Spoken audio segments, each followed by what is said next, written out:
Assalamualaikum warahmatullahi wabarakatuh.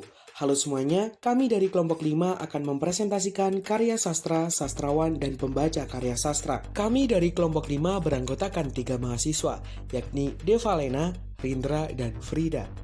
Berikut subbab yang akan kita bahas. Yang pertama, ciri karya sastra yang baik. Yang kedua, hubungan sastrawan dengan karya sastra. Dan yang ketiga, pembaca karya sastra. Ciri karya sastra yang baik. Untuk menentukan apakah suatu karya sastra itu baik atau tidak, sebenarnya sangat sulit. Hal ini disebabkan oleh beragamnya selera dan kriteria yang ada. Berikut akan dibicarakan syarat-syarat atau ciri-ciri karya sastra yang baik. Ciri karya sastra yang baik tersebut tidak berarti harus memenuhi seluruh ciri-ciri di bawah ini. Ciri karya sastra yang baik bisa 1, 2, atau beberapa kriteria seperti yang dibicarakan berikut ini. Pertama, karya sastra yang baik bisa mengkristal. Karya sastra yang baik bisa melampaui ruang dan waktu. Ciri ini mengisyaratkan adanya penerimaan pembaca. Sastra peranakan Cina atau biasanya disebut sastra Melayu rendah berdasarkan suatu penelitian sebenarnya besar peranannya bagi timbulnya angkatan balai pustaka.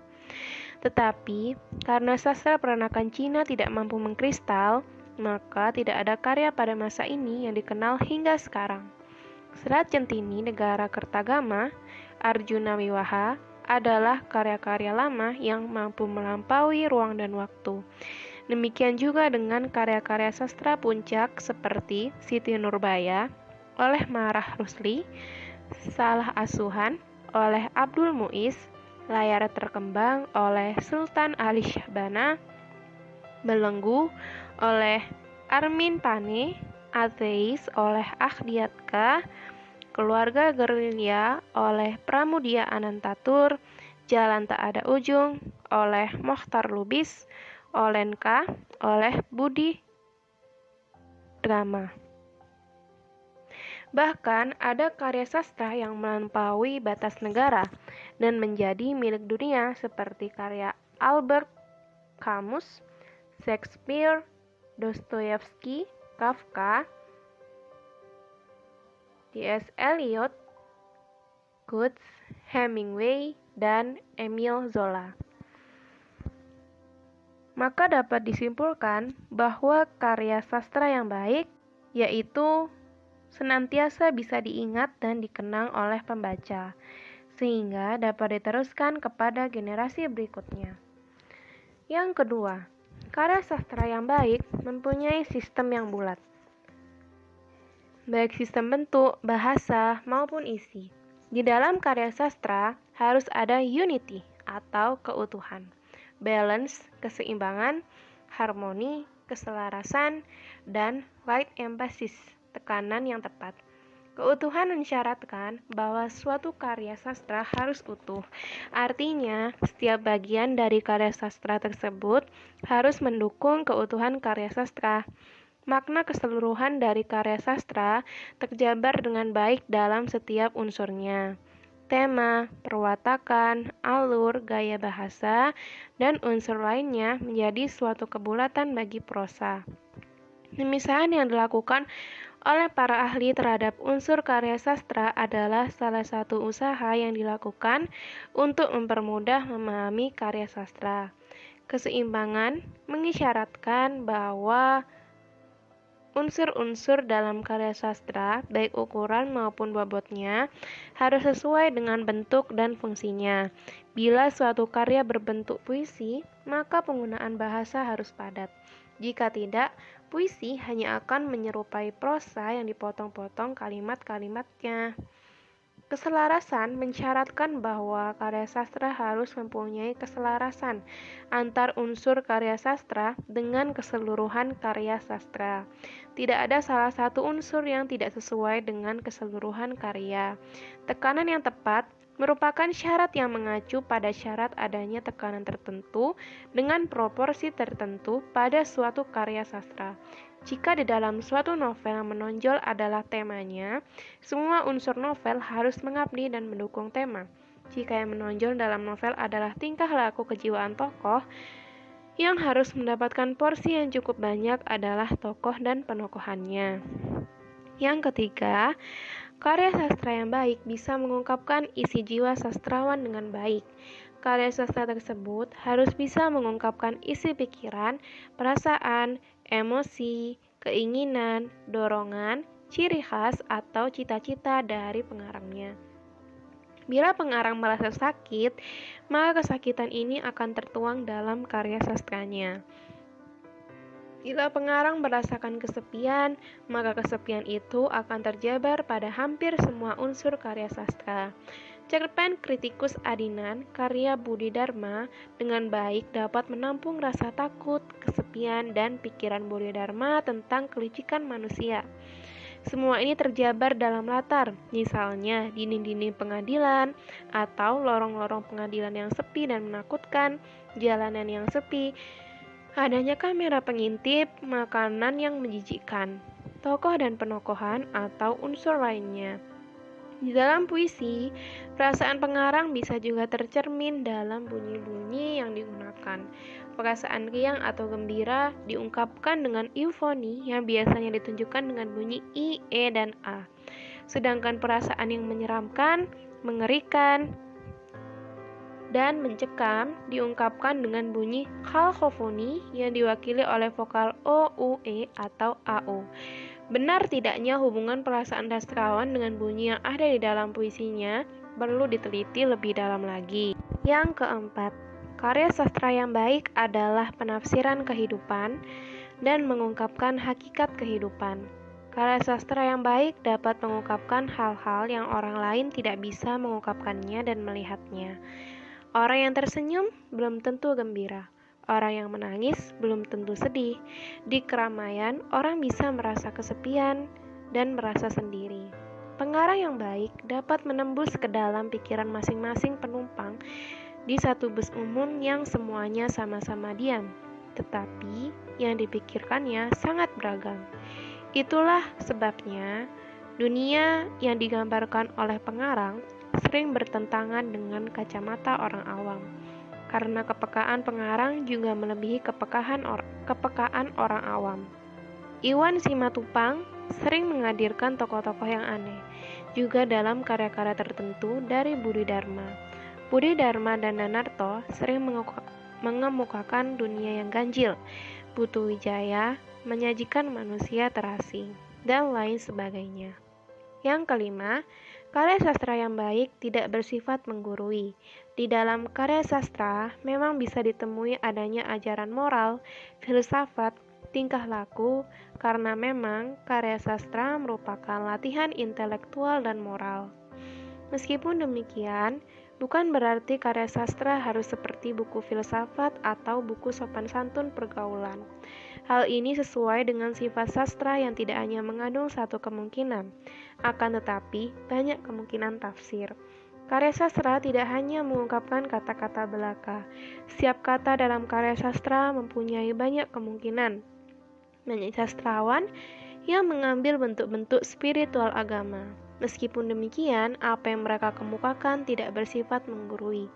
Contoh sastrawan yang mengambil spiritual agama tersebut adalah Danarto, Kunto Wijoyo, M. Fudoli Zaini, Taufik Ismail, M.H. Ainun Najib, D. Zawawi Imron, dan Sutarji Kalzoum Bahri. Meskipun demikian, karya-karya mereka tidak bersifat menggurui pembacanya. Yang keenam, karya sastra yang baik tidak terikat oleh nilai-nilai dan fakta-fakta setempat, tetapi lebih bersifat universal. Makin baik karya sastra, makin universal masalah hidup yang diungkapkannya, seperti cinta kasih, ambisi, kebencian, kematian, dan kesepian. Karya sastra yang baik tidak bisa lepas dari mengambil keadaan sekitar pengarang dan zamannya. Semua ini digunakan sebagai bahan mentah yang kemudian diolah menjadi karya sastra yang tidak terikat lagi oleh tempat dan zaman bahan mentah tersebut. Hal ini berkaitan dengan pengarangnya. Sastrawan yang baik mempunyai daya serap yang baik, sehingga mereka dapat menciptakan jarak antara kehidupan sehari-hari dengan kehidupan di dalam karya sastra. Yang ketujuh, Karya sastra yang baik tidak melodramatis, tidak mempunyai kesan diatur-atur. Memang, setiap kejadian dalam karya sastra semuanya diatur oleh sastrawan, mulai dari permulaan hingga akhir karya sastra. Yang menciptakan tokoh, memilih latar, gaya bahasa, atau unsur lainnya adalah sastrawan. Yang menciptakan rima, majas, imaji, baris, bait adalah penyair. Meskipun demikian, semua yang ditulis sastrawan harus sesuai dengan karya sastra. Jangan sampai diri sastrawan justru yang menonjol dalam karangannya sendiri. Apalagi ada akhir cerita yang dipaksakan sastrawan yang justru memperlihatkan ketidakmampuan sastrawan untuk mengakhiri ceritanya dengan baik. Pembaca dipaksa untuk mengakhiri kegiatan membaca karya sastranya, atau sebaliknya, banyak karya sastra yang seharusnya bisa dibaca dalam beberapa lembar, tetapi dalam kenyataannya, karya sastra itu berlembar-lembar, sesuatu yang seharusnya tidak perlu. Yang kedelapan, karya sastra yang baik harus menunjukkan kebaruan, keindividualan, dan keaslian. Kebaruan mengisyaratkan adanya peningkatan kualitas dan munculnya sesuatu yang lain daripada karya sastra yang mendahulunya. Sastrawan bujangan baru diakui keberadaannya karena tema-tema yang mereka sajikan dianggap baru dibandingkan dengan tema sastrawan angkatan Balai Pustaka.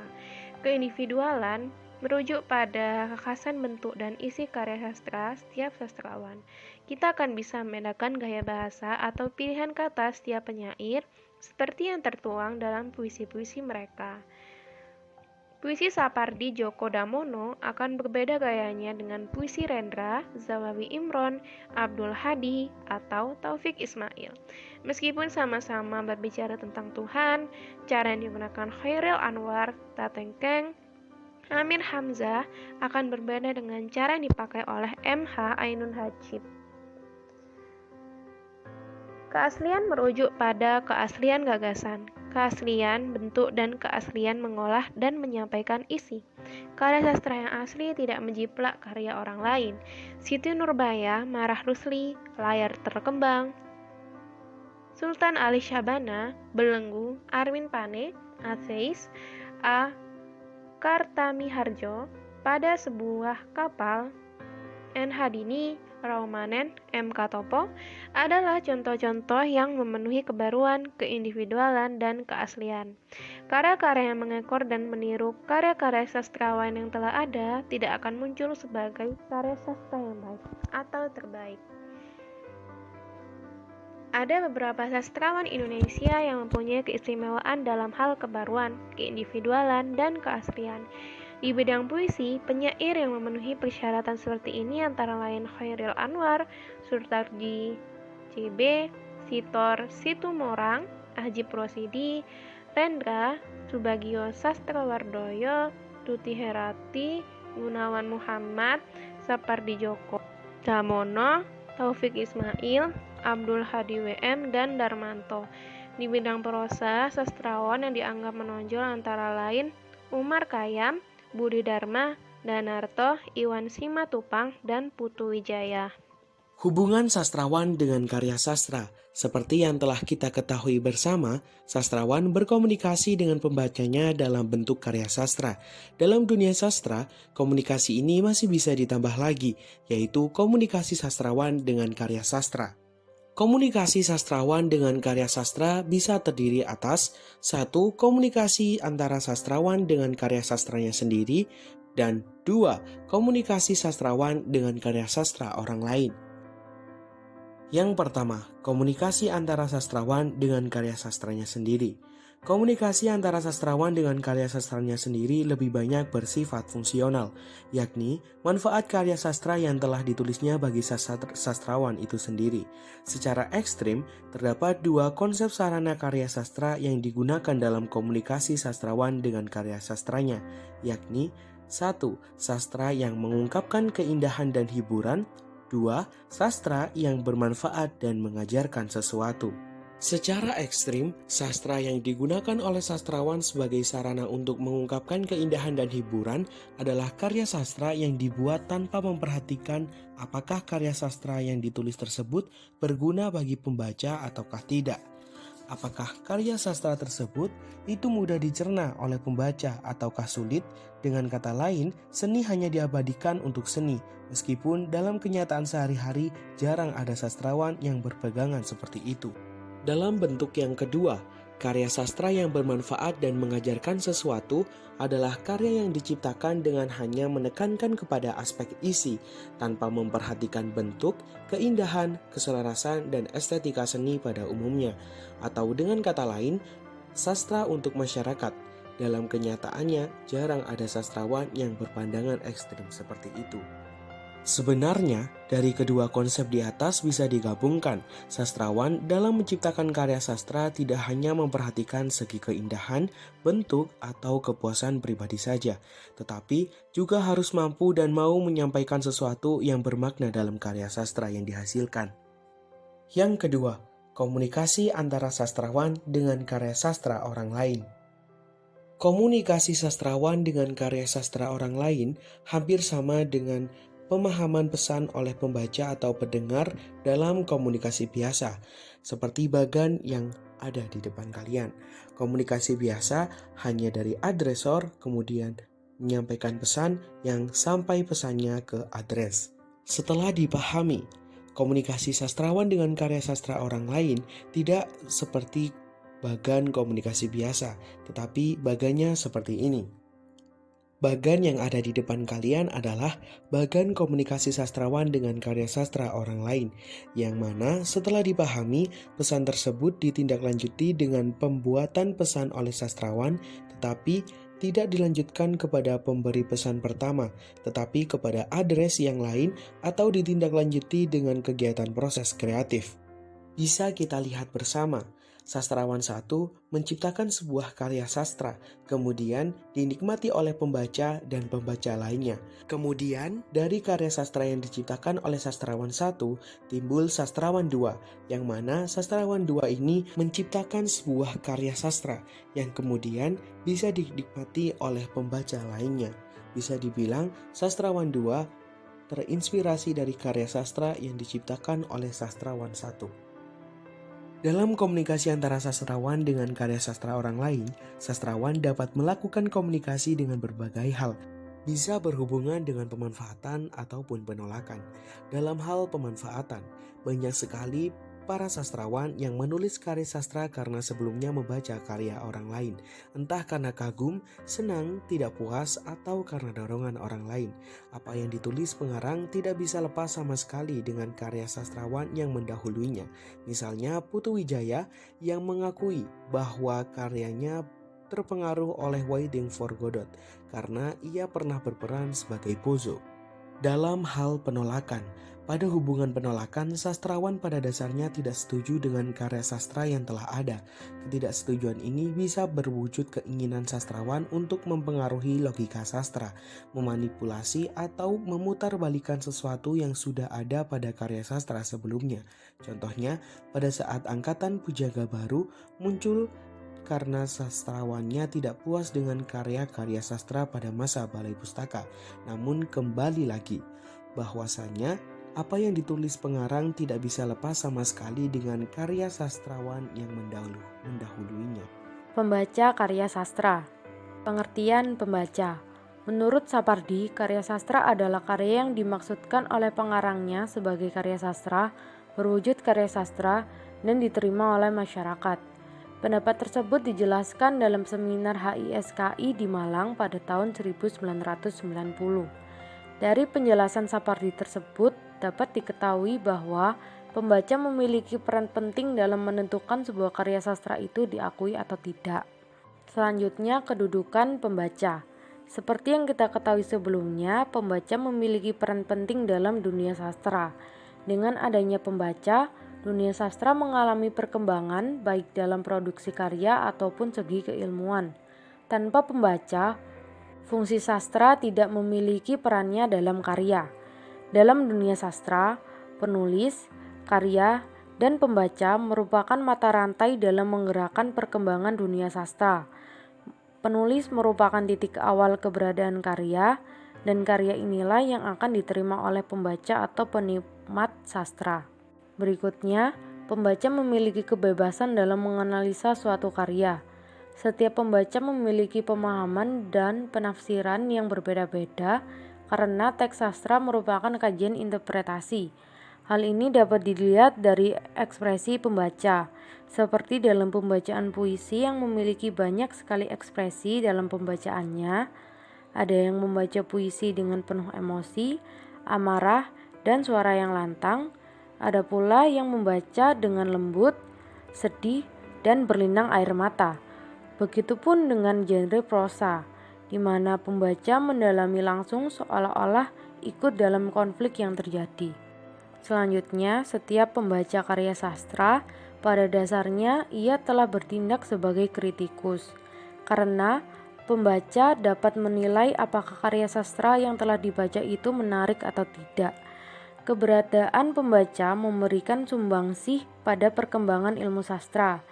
Kajian sastra tidak lagi terfokus pada teks, namun mampu menambah unsur eksternalnya, yaitu pembaca pengarang dan unsur-unsur sosial di dalamnya.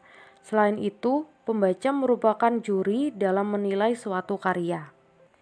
Sekian presentasi yang dapat kami sampaikan. Terima kasih atas segala perhatiannya dan mohon maaf atas segala kekurangannya.